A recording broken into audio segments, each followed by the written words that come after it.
Hello, everybody, and welcome to another YouTube Live. My name is Christopher Scott, and of course, this is our regular Sunday meeting where you kick back, relax, and be a part of the discussion. Not only are we going live on YouTube, but I would say for the first time since starting this YouTube live video, we will be going live on Facebook as well.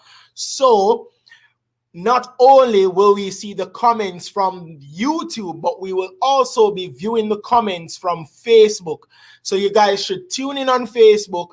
If you're not able to, you can tune in to YouTube and we'll read the comments and we'll get started. So, guys, the semifinals has been set for the European Championship. The semifinals, well, one of the semifinals has been set for Copa America. And of course, we are basically getting ready for the Tokyo Olympics that will be in a few weeks. There is news, of course, from last week that Shakara Richardson, one of the favorites to medal in the 100 meters for the women, has been found guilty of failing a drug test. She tested positive for cannabis. She had marijuana in her system, and she will not be able to run the 100 meter due to the fact that marijuana is a banned substance. So she will not be contesting the 100 meters. And I know a lot of people wanted her to contest the 100 meters, of course, with Elaine Thompson, as we see our regular analyst, Mr. Craig Anderson, up on the live right now. Craig, what's going on? I need to make a disclaimer, guys. I'm not a good predictor. All right, so Craig, we have so much to talk about. In terms of what? In terms of everything. In terms of a lot of things. Track and field happened this weekend. Semifinals for the Euros has been set. One of the semifinals, well, two of the semifinals has been set for Copa America, and it's been going fantastic so far. I mean, what a weekend. We have to delve in and dive into what has been going on. So, most definitely. Which way you want to start? Track and field or football? Because as you see in the background, you see the football.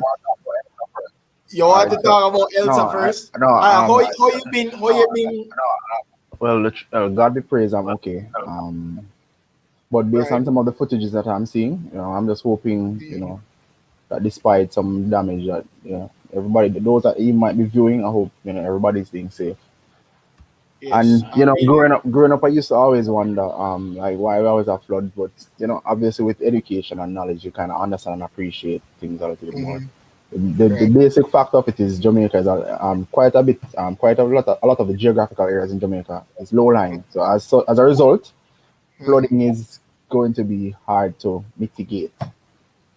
So, but yeah, all the best, everybody. I hope everybody's staying safe. Trust me. Yeah, 100%. I hope everybody is staying safe and secure. I'm fine. I know that Craig should be okay. You're the ill, brother. I would have to talk your secret.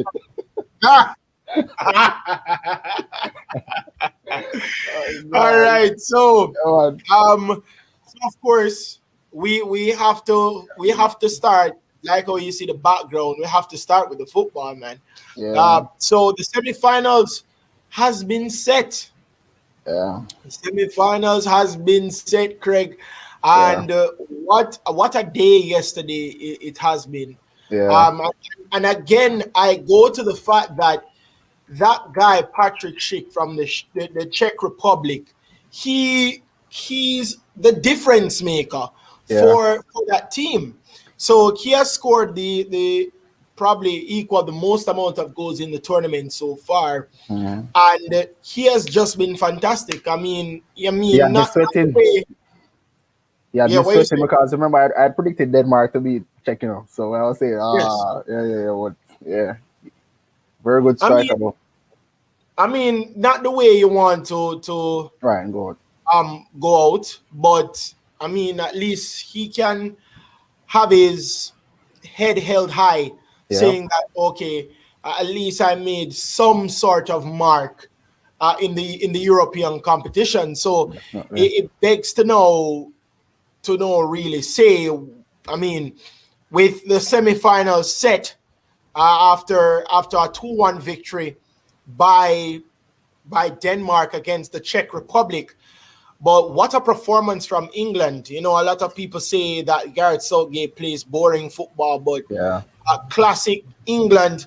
And we see the likes of Mason Mount, Chelsea players stepping through, Manchester United players doing some damage. Of course, you have that Tottenham player and Manchester City. But do we give a lot of credit for Raheem Sterling by the way he plays? I I mean, don't. he has been involved a lot for England since the start of this tournament, and he has been scoring goals for England, but no, he has gotten an assist for England. That's 3 goals and 1 assist in 5 matches for Raheem And Sterling. also just his presence and his pace will keep defenders on their toes. Right. It's funny you should ask. I think we were discussing this earlier in the week. Based on the print media, Yeah. I was saying, boy, you know, we'll get into the details of that, but definitely, I think well, also we've always also discussed that boy it would have been a blessing if he decided to play for Jamaica. Right. Right. Yeah, but definitely showing his worth, um, and his quality, Hmm. and I believe he'll continue to be one of the X factors for the English team, especially going into the semi-finals and pending finals. Chris, remember when we went to the restaurant when last year? Despite Yes. everything, I would say, boy, England supposed to carry it, Yeah, because that was the main thing that we're Yeah, discussing, that definitely. England should make some noise in this European Yeah, Championship. man. Yeah, The quality of players that they do have, they should be able to be effective yeah, in this tournament. And not only are they doing that, they're doing so while qualifying for the semifinals. I yeah. mean, of course, they're one of they're one of the best or the one of the favorites Hmm. for this European Championship. But my God, they have exceeded a lot of persons' expectations, because God, people do see England as a good enough team, Yeah, but persons didn't see England as a team that could be effective in tournaments. That is what they were really wanting to find out. Is yeah. England able to be effective in tournaments? How far can they go? Now, the last tournament, they went to the semifinals and actually got eliminated, of course, by Yeah, Belgium. No, yeah. not Belgium. Was it France or Croatia? I think it was Croatia. Yes, it Croatia. was Croatia. Croatia. I can't forget that semifinals. Mario Mandzukic was the one that scored the winning goal in that game in extra time. But do you see the same happening this time around with Denmark? I mean, Denmark has an incredible Why? story, and I mean, they're one. I think they're one of the only. They're the only team now, England, that has not conceded a goal. Clean sheet. And Only that's and team that's and that's left in the something to look tournament. at as well. I mean, as much as we cuss Harry Maguire saying my hurted, he has been very good in this tournament as well. But Chris, correct me if I'm wrong. Don't you realize that quite a bit of the players that we have been not saying crucified, that we put on the radar are under the microscope. Mhm. For the countries they look better. Yes, Pogba, true, true. um, Maguire, Hmm. and quite a few others. Um, Doesn't it come down to how the coaches are in these situations? Because you're dealt with you're dealt with the players around you. You yeah, know, in Manchester United, you don't have Pogba doesn't have a Kante Kante, yeah, that is there, so he's yeah. doing a lot more work than he wants to. But Of Chris, course, I mean Maguire is doesn't have Stones there as well but Chris, for him, so they have a McTominay, and look they how do. well McTominay played for Scotland. That's true. That's true. But he doesn't. Well, he doesn't play that's in that different role, in because the position. well, that's true because Right. Scott does not play central defensive midfield Central defense. for Scotland. He plays centre back. Yeah. So And plays it that's well. and he does. He did play very, very well. So Andrea, bless up yourself. This person says England is very strong. 0 goals conceded. This is the English one. That must be the case. That must be the case. Also, guys, I want to say that I'm almost at 170. I'm at 169 subscribers. So if you can tell anybody, tell your friends, tell your neighbors, tell anybody that Christopher is doing lives almost every single Sunday. And we get up the road to 500 subscribers, as you see at the bottom of the screen. That's where we're aiming for. And we hope to reach that mark. So let's talk about Denmark. But Chris, before we dive on Denmark, remember just a little bit on England. Remember what we were talking about this for months now. Southgate, I think the only pressure he might have as a coach is the pressure to succeed and to win. But in terms of players, he's not short on quality. And we were always talking about that. No. The English bench can start a second team that can and go compete. far as well. You only have a man like Sancho coming off the bench. Henderson as old as he is, but in terms of the leadership and experience, the influence, Grealish, they have no excuse. Yeah, they don't. And then there are persons that are not included. Yeah. You know, when you look at people like Mason Greenwood and, you know, Bukayo Saka is injured as well. I have a question. Think they're to the field yet? My boy from Chelsea. Reece James. Nope. Okay. Come on. he has a good problem. He has reputable players in each position. Top quality. Each position. Players. Some good centre backs, because I mean, we don't give him credit because of the team he's on, but he has been a rock solid centre back. Tyrone Mings from Aston Villa. Yep. It's pretty decent. Yep. You know, I mean, what are coming onto the scene, it has been for Calvin Phillips. And Calvin Phillips was a radar for Jamaica to go after. Brother. And our main problem is the CDM role. And look how he plays for England. He plays. I don't know what. I don't even want to get into that because the first game I saw with him for Leeds, I'm saying, wow, this youth, he's solid, good player. The first league game that I saw him playing, I say, the youth, and it shows that coach for Leeds, Marco, I believe his way of doing business. If you're leading 6-0, run, keep running. Right. That helps the players in terms of their quality. Nope, that's it. Come on. he has a good. Yeah. Yeah. I believe so, his way of doing business. I'm just trying to figure out something here. Yeah. All right. So right. But that helps the players in terms of their quality. All right, so good. So we're back up. Yes. So Rami says that Bielsa, I'm guessing he says that Bielsa is the reason why good coach. Why Calvin Phillips has been so effective. And actually I'm not knocking him for that, because I mean Bielsa, you know, has been a good coach, not just now. You know, when he was in the league in Argentina, you know, he was pretty decent, you know, but his mind in terms of how he coaches is attack. Chris, he normally, you know, can you imagine if Jamaica had a coach like that? Oh, jeez. Look here, no, we have some good attacking players, you know. Of course, in terms of Rabiel Morrison, Shamar Nicholson, you know. I don't even want to get into it. Honestly, I don't, because because the truth is, I don't mind. I can appreciate losing if you are actually attacking, you know, because right. And it's been a while now. We haven't seen a very fluid Jamaica team, but I guess that's for a later discussion in the chat. But man, Calvin Phillips, solid player. Also, I want to say congratulations to both the Phoenix Suns and the Milwaukee Bucks. They have progressed. Both of them have progressed to the NBA Finals. So we'll see Giannis versus Devin Booker. Boy, that's going to be Giannis versus Dennis Booker or Giannis versus Chris Paul?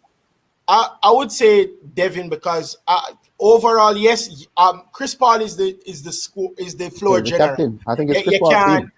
You can't not that. But do we really have Giannis as an effective captain though? No, for that team? Chris Middleton and Drew Holiday. Okay, so you would more say Drew versus Chris and Devin Booker versus Giannis. Yeah. So there you go. So Romy also says, how much credit would you give Harry Maguire for England clean sheets?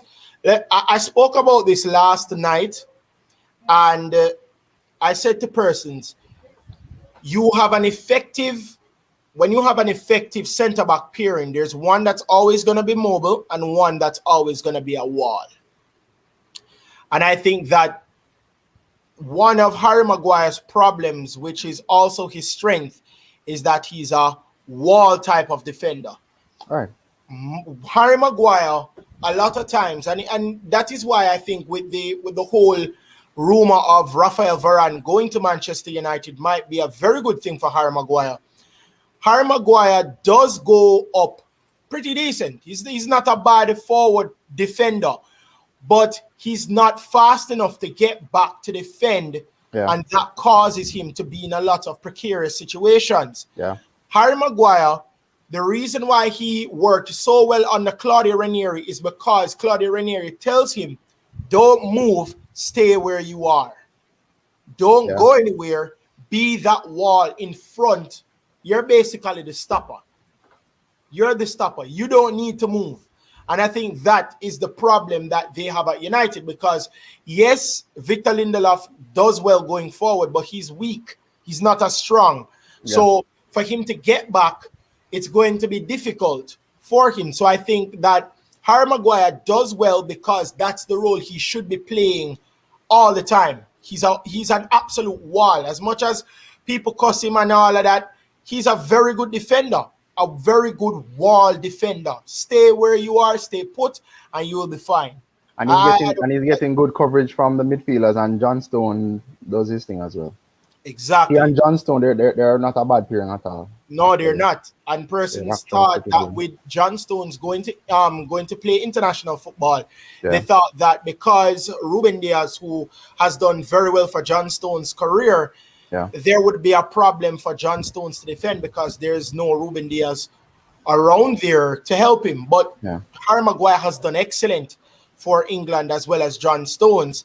And also he says, how much credit would you give Pickford for those clean sheets as well?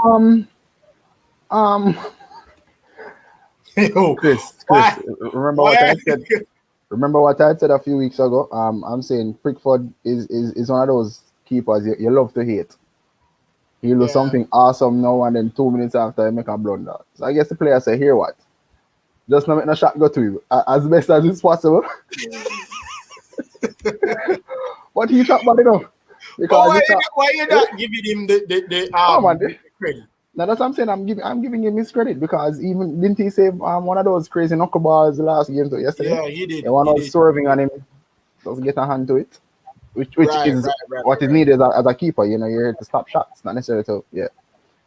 So of course, I'd give him his accolades because, as I said, he's not a bad keeper. It's just sometimes his head will go and return in the same game or in an instant. But the wing back positions, England solid. Kyle Walker's done pretty well. And Luke Shaw, Carlos, according to people. Let's call him Shawberto Carlos. Let me tell you, Luke Shaw. I don't know if he's a mastermind move by Ole or Ed Woodward or what, bringing in Alex Telles from Porto, but it has completely turned Luke Shaw's career around where he has been very solid, very good defensively. He has done very well going forward. As a matter of fact, he scored one of the goals in our Manchester Derby match.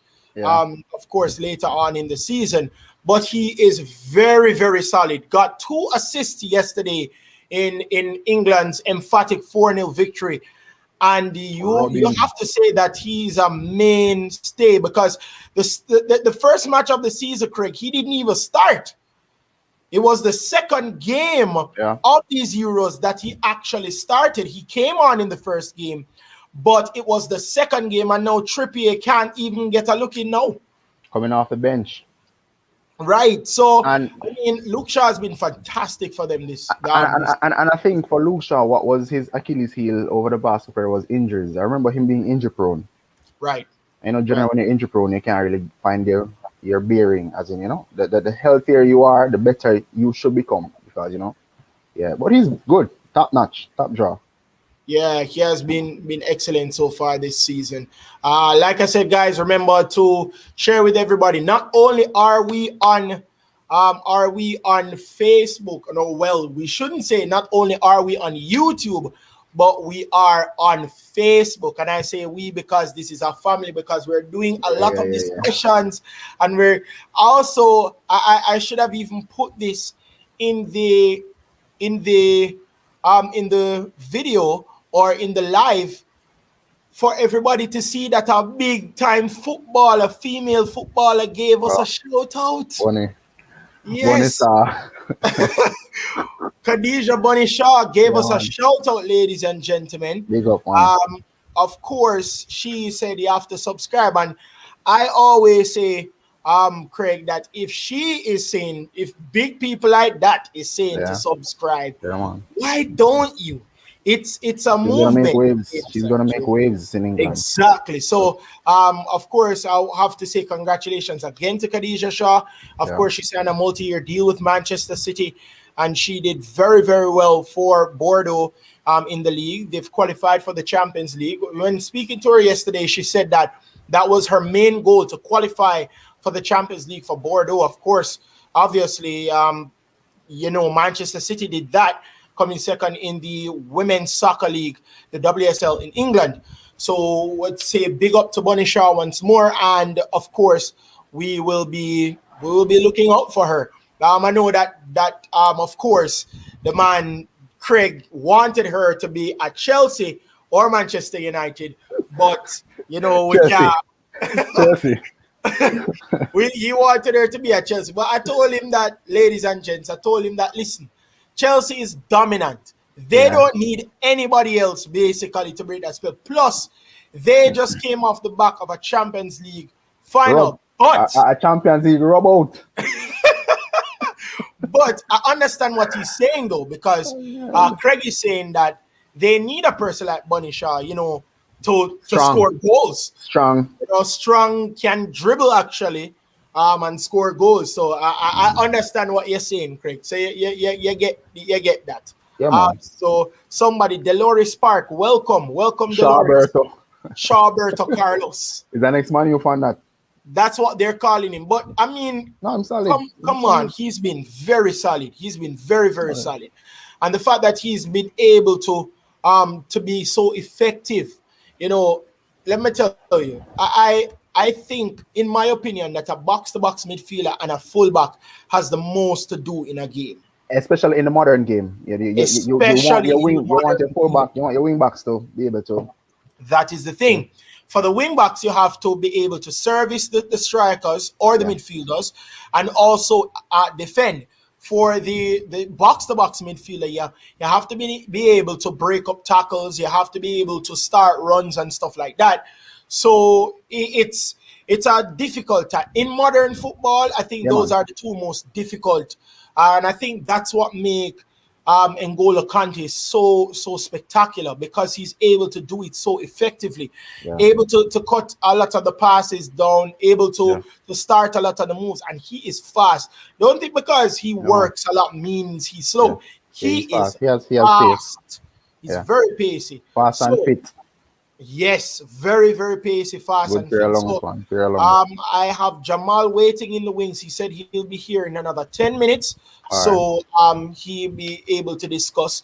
All right. So, like I said, the semifinals has been set. Of course, Yes, Italy yes. beating Belgium by 2-1, and All right. Spain beating Switzerland on penalties 5-3 to advance to the semifinals. Of course, those two were played on Thursday, and of course, the match between Denmark and Czech Republic, which Denmark won by 2-1, and England beating Ukraine by 4-0, was played on Saturday, of course, yesterday. So comes down now to the final four. I mean, We need to go England, back to the predictor uh, because we had Germany beating England here. where Germany beating England, and Yeah. and England not only beat Germany, but as I Clean said, they're sheet. still the only team left in the competition that has kept a clean sheet. They have not conceded a goal in this tournament. And as much as it cost them, Craig, we have to give them props for what Yeah, they've been doing. So definitely. so But you know what I like also? I like how the England fans are being very subdued this year. because You I know, guess but too much last year, disappointment. yes, I yes, think yes, too much. I yeah, think too much disappointment, in my yeah, man. opinion, that has caused all of that. So, predictor now. Craig, this is so difficult. Not really. Um, It's only 4 teams left. yeah, but I mean, to predict it, it's going to be a difficult Um, task. I don't think so. As much as honestly, I'd love for Denmark to go all the way and win. I can see a tantalizing Italy England finals. Tantalizing. Yeah, because that would be because all right, looking at the Italy, all right, this Italy team is so dangerous in terms of their balance. Jorginho look like a come on God in a midfield.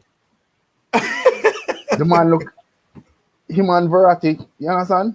And Chris, Well, and you've always heard me talk. I've never been one, and I must apologize internationally. If Jorginho, even if you hear me, I'm sorry. You're good. You're a good midfielder. If paired with the right system. No, man, I tell you, the man look. no, and that comes down to the international coaches. And again, we go back to it. Pogba plays well when Didier Deschamps is his coach. Brother, Luke Shaw different, because Luke Shaw was playing well for Manchester United anyways. Chris, But Georgina is playing well. I Chris, mean, Jorginho go forward more in a one game than we see the man go forward again for Chelsea. I swear. The match right there, the man say, Jorginho go forward, and man I kick down Jorginho, I say, and how the man he's not do not, this and normally you kick down Georgina and he's just The man him not on do the that for roll. Chelsea. Well, here, as I said, it's based on orders. If you get it for Chelsea, you have to knock it back. Set up, restart the play, and do the thing. Right. So, like I said, guys, it's a brand new stream. As you can see, Craig and ladies and gentlemen, the football background is there. You know, the Facebook and YouTube live logo is there. And as you can see at the top left of your screen, the page is there. Again, thank you guys so much for tuning in. It's always good to hear from you guys. So continue to leave the comments. I will read them. I will of course relay them to our panelists overall, so we can get it started. So we're here in the final two. It's Italy and Spain versus England and Denmark. Where do you see this going, Craig? Boy, I I see it going. I see it ending in a normal regulation time to Italy. So you're seeing Italy winning. Yeah. We're here talking about Maguire and John Stones. Yes, of course, Italy has conceded a goal, Or two goals. Yeah, even more get than against one goal. Austria. Yeah. But Chiellini and Bonucci has Bonucci been boy. fantastic this in Hey, these no tournaments. insult to Chiellini. Chiellini look like 50, but the man Chiellini just look like him at 60. yeah, the man just typical Italian man. The man make up in their mind. They have The youngest defender duty. I've ever seen since I've been watching football is Fabio Cannavaro and Leonardo Bonucci. Yeah. Most of the others look older than they actually are. But we don't even want to get into that. So, of course, so you see Italy winning this one and progressing to the finals. England and Denmark. This is going to be a tricky one. You think so? Because I actually thought Ukraine would have given England more trouble, you know.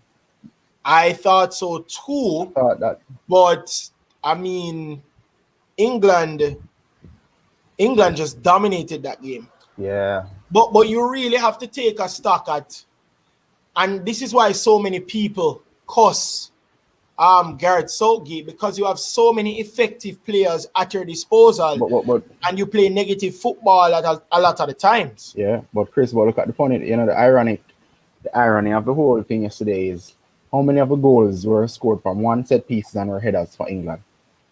Ukraine were beaten at their own game because Ukraine, they're normally the back four, they normally have tall players. Right. So I was surprised when I saw so many headers being scored. I said, what's going on with Ukraine? So still a double assist from Shawberto Carlos. Yep. And Raheem Sterling is just proving why he's as important. And again, it goes to what has been going on in the newspaper with, of course, when they won 2-0 against Germany, most of the newspapers had Harry Kane, I should say, on the front page. Raheem Sterling was only on one newspaper front page. I mean, it's troubling to me, because you really would want to think that a guy that has scored 3 goals for this, at that time it was 3 goals, you would think that a guy that has scored 3 goals in the tournament up until that point, which is the most by any player in an England shirt in this tournament so far, you would want to think that he would be the one that you want to plaster on the front page, because if this was Harry Kane, I mean, we know. Actually, when I saw the headlines, I wasn't surprised. But Chris, and we know this, Raheem Sterling's style of play and his pace will always draw other players. So that makes it a little bit, gives Harry Kane a little bit more freedom or space. Right. In the head, because Raheem will come deep, take it, the 2 players, pass it back inside, pass it wide, and once he darts, he's carrying at least 2 players with him. Right. So I understand. It's unfortunate, but I'm just hoping that doesn't affect his game. Just looking at the big, because we know this, the English media, that is the beginning and the end of the team. Sometimes the media itself puts pressure on the English team, all over. All the athletes generally, whether it be tennis, track and field, or football now. So look at this one. Somebody says, fun fact, Italy has only faced teams in red shirt. Hold on. But if Andrea Rubio said that, you know what that mean then? And Denmark him up.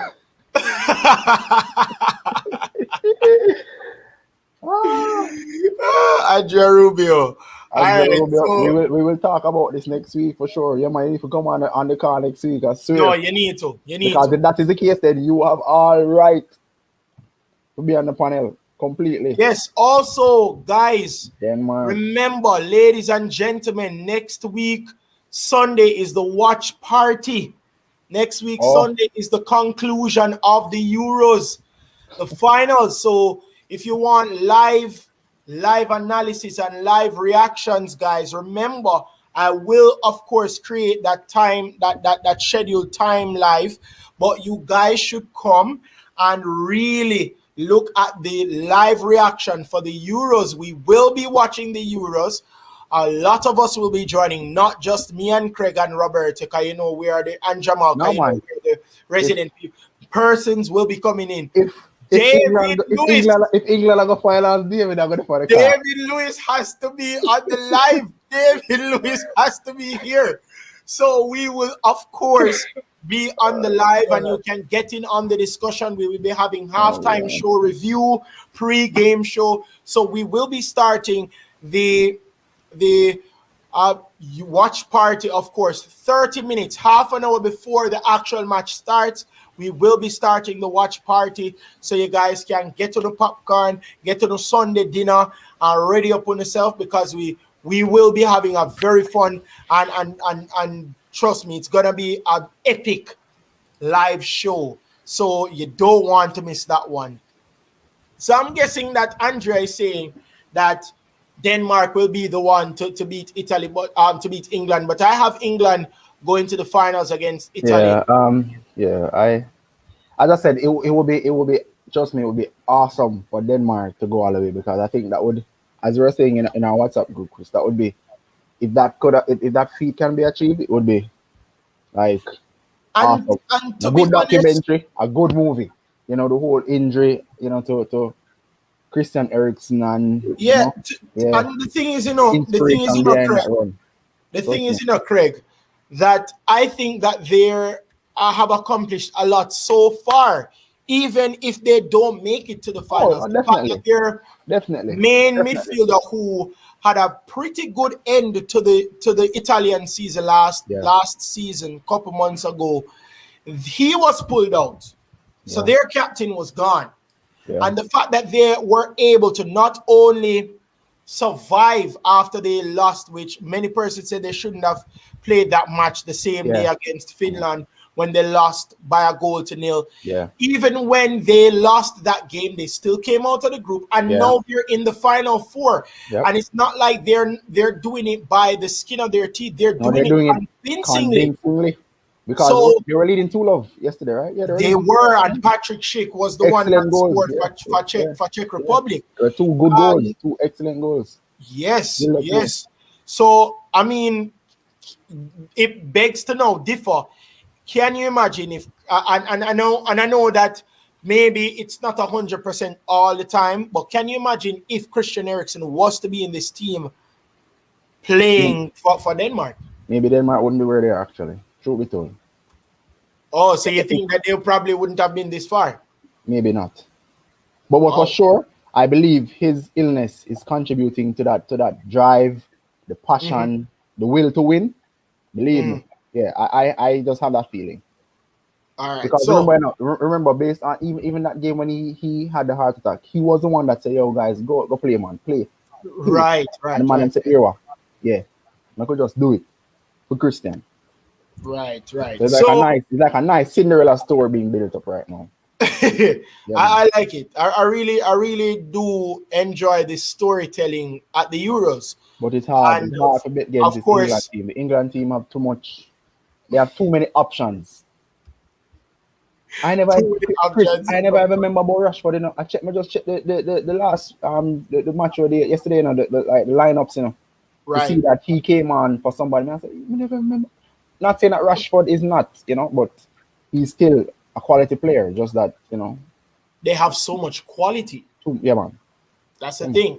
Because, all right, so the lineup that came out against the Ukraine, Jordan Pickford in goal, Kyle Walker, Luke Shaw, Harry Maguire, John Stones, Calvin Phillips, Declan Rice, Raheem Sterling, Mason Mount, Jadon Sancho, and Harry Kane. On the bench for Gareth Southgate, Jordan Henderson, Marcus Rashford, Jude Bellingham, Kieran Trippier, Dominic Calvert-Lewin, Jack Grealish, Phil Foden, Ben Chilwell, Connor Cody, Tyrone Mings, Aaron Ramsdale, and Sam Johnstone. No, that's you can't argue with that. Grealish and Foden didn't even play. No. Chilwell never played. No. Connor Cody didn't play. Tyrone Mings never played. So they have a lot of quality in that team. So I just think even though it's a good story for Denmark, I don't think that they're going to overcome England. If England plays attacking football, I don't think that Denmark is going to beat them, honestly. And Chris, and it's not just quality, like the nucleus of this English team, they're young players.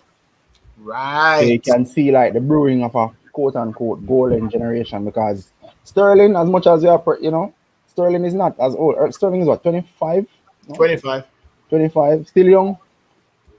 Rashford, as much as he plays so long. Rashford is 23. And sometimes I keep forgetting that, but I forgot that he has been playing for so long. Because he's playing for a good You know, while. He's playing yeah, since what, 18, 17, 18 yeah, years old. yeah. Then you have Jude Bellingham who's 17, Jaden Sancho who's 20. You know, Mason Mount, and as much as we Mason Mount 20, Ben Chilwell, what, 21, 22? yep. And Young then you boy. have Jordan Henderson that can play in goal, like he's 23. Yeah. So I mean, it's it's a young team, and Yep. not only if it's a young team, but it's an effective young team. Declan Yeah. Rice, Calvin Phillips, they're Phillips. young as well. So I mean, Tyrone Mings, you can throw into the mix if Axel Twenzebe start to play good and catch form, then you will see him in the squad. You forgot about Saka as well. And Bakayo Saka as well. That boy, there's a lot of people that Quality we young have. players. Yeah. Dominic Calvert-Lewin that can replace. Well, he can't effectively replace Harry Kane, but he can replace Harry Kane as a striker. Yeah. So there are a lot of young players that can really be effective. So we are making the final prediction. Who do you see winning this Euro? Given your prediction that you put there, Yeah, England and Italy. Jano, it's Italy hasn't lost any game for the past couple months, well, right? Yeah, 20 plus games unbeaten. Italy, and England hasn't conceded any goal in the Euro so far. Boy, Nope. down there hard. This is Honestly, early. you have one of the irony of life, just like in the Champions League, Man City didn't lose any Champions League game until the final. Well, yes, Until the final. you have a point there. You have some So I irony in your understand. life. Boy, Yeah. honestly, I can't. It's hard to call, but I'm going to give Italy the edge because I think Italy also Right, has a chip on their shoulder. We're not going to the last World Cup. Like that in and of itself was historic. You right, understand? right. In general, you cannot see a World Cup without an Italian team. You understand? Right, So right, I just have a feeling that them say, yo, we have brother, that should that jersey then on my youth. Come on, we talk about national football. We're going to Manchester United jersey, there, brother. All right, so we have Jamal Shawnee. on the discussion now. We have Jamal on the discussion, and of course, we're discussing, the Euros and what's been happening so far. Of course, we're gonna branch off into track and field a little bit later, but we've been talking about how good these teams have been. Um, you know, First off, I want to talk about how good Denmark has been without their main midfielder Christian Eriksen. What do you think about that story, Jamal? Oh, Jamal is muted. Jamal, you're muted. We can't hear you. Not here, Jamal. We're not hearing you, big boss. Because the Manchester jersey, if you never have had a jersey there, the audio would have good. All right. So as Jamal gets that sorted out, Oh, hold Andrea said, on. Okay, so he show up himself in now. Italy, we're Oh, very sacramentic, so no good. Okay, so we know that this person is supporting Italy in these Euros. So Jamal, everything's fixed, everything's good. No, still not here. Still not hearing you, bro. Still not here, brother. No. Or I must sort it out. All right, Look so here. we'll just removing And things. it's not much Italian fans, Right. Like I tell people, two Italian fans we know, One I'm Belgium, Giovanni Bonito, big up. And What do you Matthew mean one of Ansi. your friend them? I know Gio from me about 12-year-old, so I know All right. Gio. All out, hey, man. Gio, Italian fan, and next version named Matthew Ansi. All Georgians as well. So, Okay. I don't really Yeah. want to see the Nobody Italian does wagon get back full, But I mean, they've been good so far. Going 20 plus matches unbeaten. So it's always good. Jamal, you fixed the audio. Still not hearing him. I bet you if him change that jersey there, see, it's all right. All right, so we'll hope that he actually gets that sorted out. All right, so still on football. I'm not going to call it, but I think I'd give Italy the edge So you give Italy because Italy is a serial team, serial winning, is a serial winner, and England have a big monkey on their back, and we can't tell that Jesus. If all England win this, we can't talk to none of the Englishman, you see David Lewis? Jesus. You see David Lewis? No, we're not hearing you. We're seeing you, but we're not hearing you. Seeing you, but we're not hearing you. I'm not sure why. See if you can log back in, and we can deal with it. All right, cool. So, yeah. So we'll go to if them win a judgment. No man, if them win that it can't work, because it's coming home. It's coming. Anyways, so we'll go to this one. Of course, we have named our 20. Well, the JFF has named their 23-man squad that will be going to the CONCACAF Gold Cup. That will be starting in 3 days. The last name on the list, Virgin. When I saw the list last night, and I said, "What the heaven?" When I said, "Hell, what is happening?" I saw how it is. Forget what visa, some passport. What's the problem? What's the hold up? Very difficult. Very, very. Why? Difficult. I'm not sure because we've been trying to of course figure out. So the 23-man squad, Craig, the 23-man squad. Maggie wasn't on our list, remember? Huh? Maggie wasn't on our list. We had taken him off. So the fact that he's there, but of course. Who that name there? Cool. Michael Hector. Yep, he's there. Why man know for we space, man? I mean, I don't know.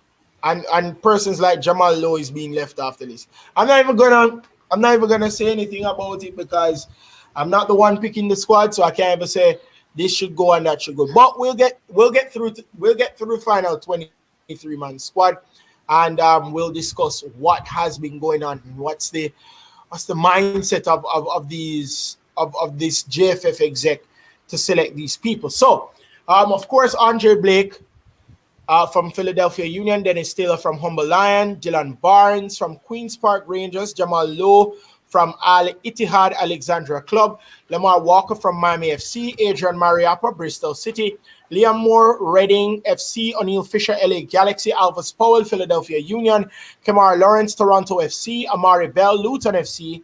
Amari just signed for Luton, so congratulations to Amari. Michael Hector from Fulham, Daniel Johnson, Preston North End, Devon Williams, Miami FC, Blair Turgot, Ostersons, Leon Bailey, Bayer Leverkusen, Junior Fleming, Birmingham Legion, Bobby Reed, Fulham, Tyree McGee, UPenn, Corey Burke, Philadelphia Union, Shamar Nicholson, Sporting Charleroi, Javan East, Santos de Quapiles, and Ravel Morrison unattached. So those are that's the 23-man squad for the Reggae Boys heading into the CONCACAF Gold Cup. That competition will be starting in 3 days. And do you think we're ready? Do you think we're ready? I don't know because I haven't seen the team. I haven't seen it. Right. As in because, all right, because I'm not count the Japan match, all right, because that wasn't the right team. The last team we played was Serbia, right? Right. And how many players from this list played that match? Maybe half? Well, I know that Ravel played. Turgot played. Amari played. Damian played. Amari played. I think Dylan Barnes played in that game. O'Neal Fisher played that game for sure. Devon Williams played that game as well. I honestly can't. I can't say because I haven't seen.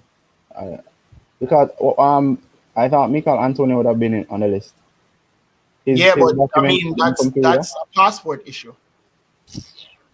So that's the reason why he's not there. So Ravel's situation has been sorted out? Well, he's on the 23-man squad, so I'm Because the guessing. last time I saw, I didn't see his. I don't think his situation. Well, oh boy, Boy, I don't know. I'm not Chris. sure. Yeah. Um, yeah. Let me see if Jamal's situation has been. Jamal? You guys hear me now? Oh Yes. Lord, Perfect. the jersey All are right. causing blockage, you know, brother. The jersey. All right. I had to switch from my laptop to my phone. I think the permissions are turned off, but I'm not sure why they're not turning back on. Oh, Okay, so just going back to the whole England uh, narrative. Why do you think England Mhm. has been so good defensively? They've not conceded any goal since the start of the Euros, and they still haven't. Even when we thought that it would have been a test against Germany, they won by 2 goals to nil. They've won more convincingly against Ukraine, 4 goals to nil. What do you think is the formula for this team? Why they haven't conceded as yet? Well, I think, to be honest, it's a mixture of a number of things. On the one hand, there is the tactics. On the other hand, there's the opposition that they're up against, and on the well, I don't know how many hands you have, but on another hand, there's the fact that it's it's well. Let me break it down first. So in terms of the tactics, England they actually play pretty compact, and they don't give you much space in the defensive shape. That is, they don't give you much space to play the ball around. If you notice, the midfield is pretty consistent with Declan Rice and Calvin Phillips, for example, and those are two very good pressers of the ball. Not to mention they position themselves very well, and when you have two players like that, and they have some sort of chemistry between the two of them, in the sense that you never find both of them missing. So on the odd occasion that Rice probably strays to one side or the other of the field, not necessarily high up because he doesn't do that much for England. But when he's on one side or the other, Phillips is always in place to cover for him. And then in addition to that, the defenders specifically they position themselves very well as well. Um, John Stones and Harry Maguire, Mings when he was there as well. They managed to get themselves into good spaces, and as we know, if you can read the game well and make yourself be in the right position well more times than not, then the job of actually defending becomes easier. Um, then there's, like I said, the opposition they're up against, and it's not to say that they're weaker. It's just they're not always clinical. Well, they haven't been clinical. Anybody hasn't been clinical against them. Because I mean, let's be honest. If we froze the frame when Muller just broke away from England, you would have bet any money that he would have scored, right? Yes. So Jamal, there's Jamal. that element to it where they've just not been clinical against them. But then, in addition to all of those things, I think it has a lot to do with, because I mean the positioning and the tactics in terms of how they place themselves and how they actually the structure that they have with the compactness and all of that. All those things are good, but I think beyond that, it has a lot to do with just maybe the belief that this English team has. Because they don't press the opposition as much as they probably could. They do attack, obviously, whether they score a lot, another story. But they believe themselves to be, like rigid and well protected, and so they when you have that mental build, and then of course as a goalkeeper too for Pickford, where it's like a whole lot of mentality involved, and especially for him, which is kind of a mental person, they they believe that they won't get scored on. It poses a question as to what would happen if they ever do. But as it stands right now, everything that they think is justified, and so those are the things. As much as you might think, oh, it's just an intangible and all those things, it plays into those kind of records, those kind of performances. So I think it's a combination of those three things. Majorly, there might be other things, but that's definitely why they haven't scored. They haven't been scored against yet. All right. So pretty detailed analysis. I know Craig wanted to say something. Craig, you wanted to No, say no, something? no, no. I was just saying that I read that Muller miss. Muller in his sleep would normally score that. In a Bayern shirt, he would have buried it, but Exactly. somehow in his Yeah. Germany shirt, he Sometimes decided you to need miss a it. So sometimes you need a little bit you of luck need time, luck. man. And I guess Yeah, you England do. You England do. time. Yeah, and the Yeah. fact that I mean, if you don't take your chances, I mean, eventually, if Germany did have their chance, they would score. So I just think that, of course, Germany didn't take their chances. England did, and they're now through to the semifinals. England after that emphatic win against Ukraine. So, of course, we'll go back to the 23-man squad. Jamal, what do you think about it? This is the Gold Cup 23-man squad. Yes. Um, I think I see some people saying it's not a balanced team. I think it's a pretty balanced team. Um, of course, we're missing some of the more notable players that we were probably looking out for, but Yeah. in some cases it's reasons beyond their control. In other cases, it's what we kind of expected, in the sense that we kind of anticipated that one or two of these guys would probably not be as interested or be as personally invested to play in the Gold Cup. Whether we said it here or privately, we kind of knew, yeah. So that's the case. I think Ethan Pinnock specifically, he said he's gonna focus on his preseason. The man's gonna play in the Premier League for Brentford.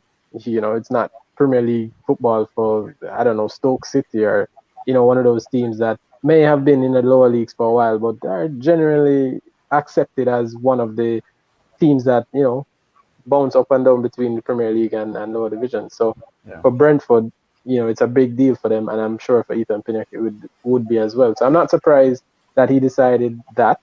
Jamal Lowe also decided that he's going to, or he's for personal reasons, according to the reports, he's decided not to get involved. Papa Sam understand that could mean anything, but as far as the actual 23-man squad that was picked, uh, the only thing I'd say is that I thought we could do with a Kevin Lambert, someone a little more distinctively defensive minded in the midfield. We have players that I think the players that we have would work well in a midfield three. So that might be what we play, a 4-3-3 as opposed to a 4-2-3-1 or the 3-4-3 as we were talking about the other day. Yeah. Um, Not that we can't play either of those two things, but I think the players that we have suit a three-man midfield better. The likes of Speedy and Daniel Johnson, Right. and a boy named Maggie and Flemings and those guys. They would do well in a midfield three. I think probably a 2-1-1. That's probably how we're going to play it. Oh, But as far as the team is concerned, I don't think it's a bad team. What about Hector? Well, like I said, as far as the team is concerned, I don't think it's a bad team. Okay. Individually, we might have holes that we can pick, and Victor is probably a hole in the team. But I mean, Creator. if you play him alongside somebody competent, he won't be the worst player on the field, right? Yeah. And I don't think he's gonna play defensive mid because, like I said, the way we have it set right now, it's probably going to be a 4-3-3 with the personnel on hand. So yeah, Hector may not be the best player, like I said, on the team, but you put him alongside Damian Lowe or maybe not Mariappa because that actually happened before and that wasn't great.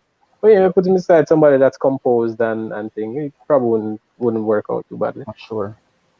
all right. So somebody, Andrea says, is Suriname a strong team in Central America? No, I wouldn't say they are. All right, No. here's the thing, right? You, In I mean, you have El Salvador, Honduras, Panama, Costa Rica, Panama, Mexico, Costa Rica. right? Here's because the thing is in what do you call it now in South America with Right. the CONMEBOL teams outside of Brazil, Argentina, Uruguay, Why? you get me, and then you have Colombia, Chile, those teams. So those say five, call it that. Outside of those five, everybody else can or is around the same level. Even Colombia and Chile Yeah. can falter. and fall between the levels of those teams. So like it's really close over there. But in CONCACAF, it's not quite the same thing. And that has a lot to do with culture and infrastructure and resources as well.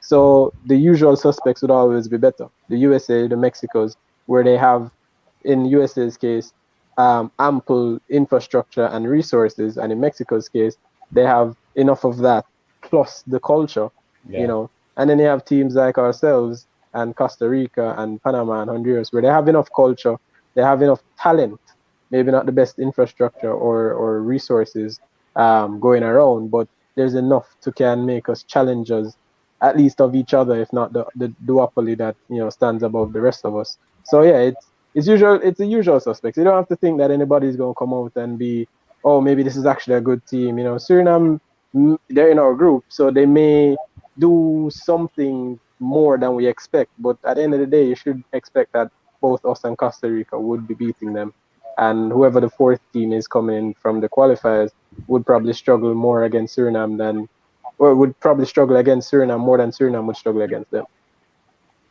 All right, so Craig, you agree? Yeah, man. Yeah. Yeah. So of Suriname course, is ranked 130 something in the world. So yeah. So of course, that's Group C with Jamaica, Costa Rica, and Suriname, and of course, one team from the Gold Cup qualifier that will be attached to that group. Of course, I think it's three coming out of those qualifiers, because Group A, Group B, and Group C has three countries, and then Group D has four. Of course, Qatar is the invitee, so to speak, for the CONCACAF Gold Cup. It's the same thing like Copa America. So that's our first match of the CONCACAF Gold Cup. Of course, next week, Monday, not tomorrow, Monday, next week, Monday, will be Suriname versus Jamaica. And of course, we will be rooting for them. That match will be happening at 5:30 in the afternoon. And we hope that they do well. Of course, it's the Exploria Stadium that they will be contesting this CONCACAF Gold Cup matchup in Orlando, Florida. So we were hoping that they will, in fact, create some noise. So do you have them coming out top of this group or second? Craig, we'll start with you. I haven't seen the Costa Rica team in a minute, but I know that Costa Rica was always a tricky team for Jamaica. It's hard to tell, but to be honest, what I see us coming from the group though. I don't know if we're gonna top it though. I think maybe after the first match, then I'll be able to make a better assessment. Jamal? That's a cheap response, Craig. Then after the first match, we'll play Costa Rica. We're not gonna know where I come first or second, brother. No. Our first match is not Suriname. It's Suriname. Yeah, right. All right, But Suriname. but I mean, I'd agree with you though, on a joke aside, because like I said, Costa Rica is a tricky team for us personally. Yeah. And as I mentioned just a while ago, they're one of the top teams in the region. So chances are it would be us coming out of the group. It would depend a lot on how we play against them, whether or not we top the group or not. I mean, obviously that's just math. I think. All right, here's the thing. I'm going to nail my flag to the mast, and I'm going to say that Jamaica will top the group. And I have no real basis for saying that. I'm just being patriotic. Okay. That's fine. Jamal, I can't forget this brother here. When name one choke. The man used to take a set on Jamaica. When name? One choke. Paula, one choke, man. Costa Rican brother, there, man. Striker. Man. Yeah. Oh, see yeah, you see, that's the thing. Brian That's why I Ruiz, said I have no basis for it, because like I don't know how much of them guys. No man, him all right. I don't know how much of them guys still around. Brian Ruiz, I think, still is there. Joel Campbell and those guys, but I mean, the problem why I can't even tell you yay or nay is because, in addition to not being fully sure what this Costa Rica team looks like right now, To be honest, we're not fully sure what our team looks like right now. We know the Exactly. players, but we don't know A, system, B, formation, patterns of play. We don't know what they're going to be, but we can only be hopeful. I mean, individually, if we're talking about players, then I think we have the quality. It's just a matter of how we put it together. Yeah.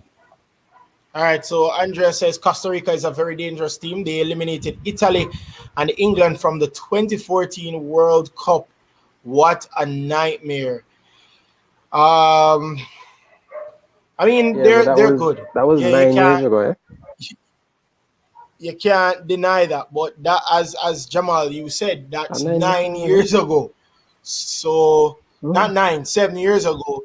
So I mean, you can't really base that, because I mean, Brian Ruiz is always going to be Brian Ruiz. That number 10 will always be. I think eventually they're going to put up a statue of Brian Ruiz outside of a stadium, to be honest. Yeah, probably. But I don't think that. I just think that they're a shell of their former self. Not to say that they're not dangerous, but I don't think they were as dangerous as they were in 2014. No. We're facing the No. 2014 Costa Rican team. Then I don't think we would have had a chance.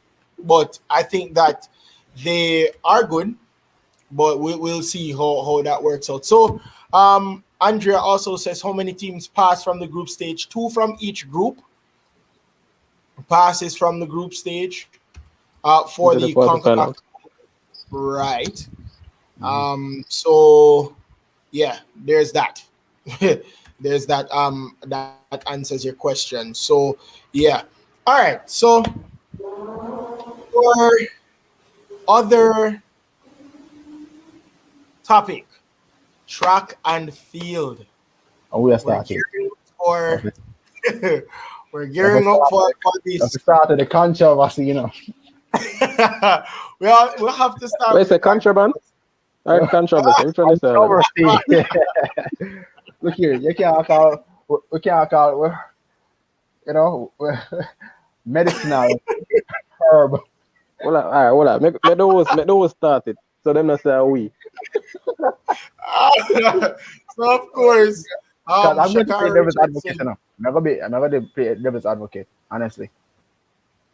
All right, so of course, Shakara Richardson was the person that is the person that's in hot water at the moment, and she got caught because she failed a drug test, and it was said that based on her drug test, she had marijuana in her system.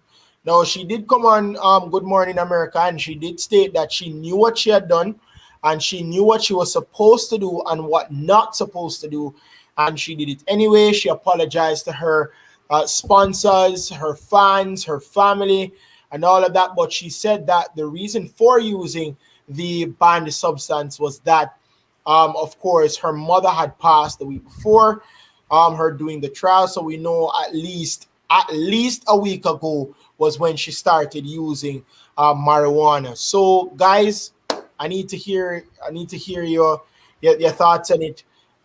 Jamal, what do you think about that finding, those findings for Shakara Richardson, and the fact that she's not going to be running the 100-meter at the Olympics? All right, so there are two different answers to give. First of all, it's disappointing that she won't be running, because I was genuinely looking forward to that. I mean, any self-respecting track and field fan is not looking at the competition from America and thinking, we wish something happened to them. You get me? You're looking at them thinking, yo, this I got hot. Yeah, exactly. You get me? And you're just looking for the day when you're in your kitchen or your living room, or you get me, wherever you're there and you catch your race, and you just flash your finger and beat down the door and say, run, girl. You get me? Because you want that excitement. Those things, them things, they're part of the culture. You get me? And it's you want to see that.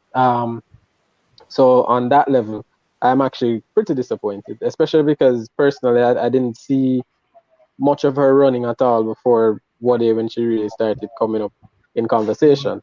So that's going to be disappointing. But that's one side of my answer. My second part is I have zero sympathy for her. Her mother's death is a travesty.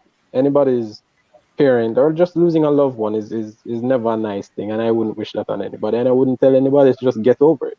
You get me? But here's the thing: you are a professional athlete, young or not.